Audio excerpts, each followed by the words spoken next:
কবর প্রতিদিন ডাক দিয়ে বলে আনা বাইতুদ দুধ।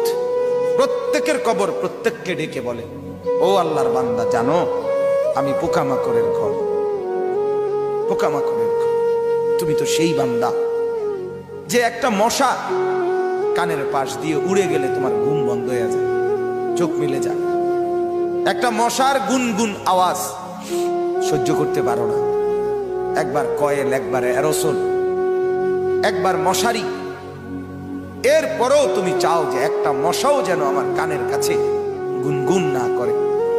তো 5 ঘন্টার ঘুমের জন্য, 6 ঘন্টার ঘুমের জন্য বান্দা এই যত্ন নিলা, অনন্তকাল কিংবা বছরের পর বছর কবরের যে ঘুম দিবা, পড়ে থাকবা সেই ঘরে, পোকা মাকড়ের ঘর, সেই ঘরে তুমি ঘুমাইবা কেমনে, থাকবা? আমার বাপ, আমি থাকবো কিভাবে?